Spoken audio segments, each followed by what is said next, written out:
Coming up on 5 Minute News. Trump to attend opening days of his New York fraud trial. US government avoids shutdown in last-minute deal. And New York City's flooding is new normal due to climate change. It's Monday, October 2. I'm Santa Templeton. The disgraced former President Donald Trump is expected to attend next week's civil fraud trial against him, his business and some of his children, according to two people briefed on the matter. The trial centres around the $250 million civil suit brought by New York Attorney General Letitia James's office that alleges the Trumps have been wildly exaggerating their business assets for years.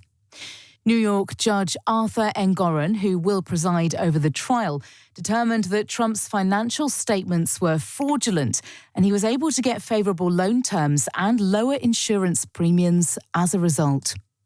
The ruling pointed to a number of issues, including the claimed size of Trump's New York apartment, for which he submitted documents claiming it was 30,000 square feet, when it's only around 11,000 square feet, resulting in an overvaluation of between $114 and $207 million. The case will be heard as a bench trial, which means there will be no jury. Trump has already accused Letitia James of taking part in a partisan witch hunt against him, and both he and his two adult sons, Don Jr. and Eric, have denied any wrongdoing.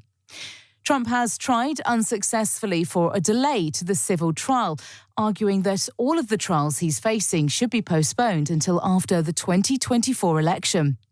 The disgraced former president has been criminally charged in 4 cases, including a federal indictment focused on efforts to overturn the 2020 election results, and a similar indictment at the state level in Georgia. In each case, Trump has pleaded not guilty.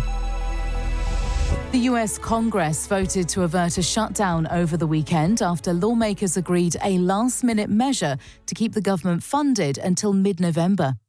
The package drops aid to Ukraine, but increases federal disaster assistance by $16 billion. All but one Democratic House member joined with the majority of Republicans in supporting the measure, while 90 Republicans broke with Speaker of the House Kevin McCarthy in opposing the deal.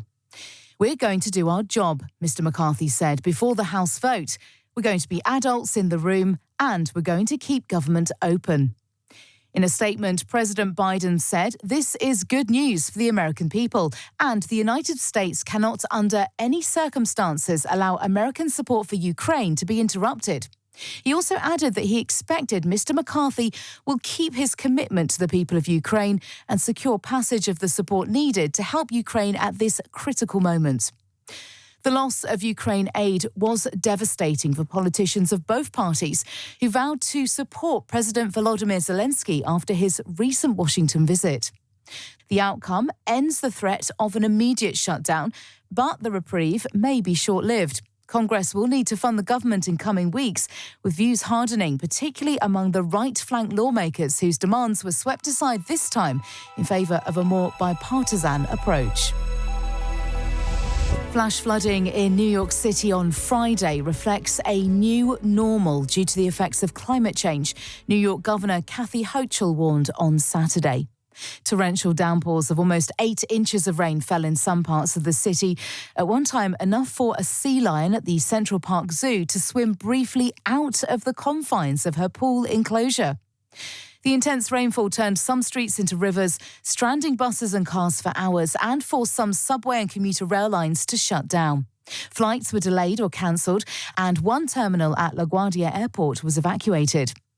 A power failure saw the evacuation of a municipal hospital in the borough of Brooklyn on Friday, transferring 120 patients from the NYC Health and Hospitals Woodhull to other hospitals on Saturday. This is unfortunately what we have to expect as the new normal, Hochul said, as she announced a state of emergency, which will remain in effect for the next 6 days.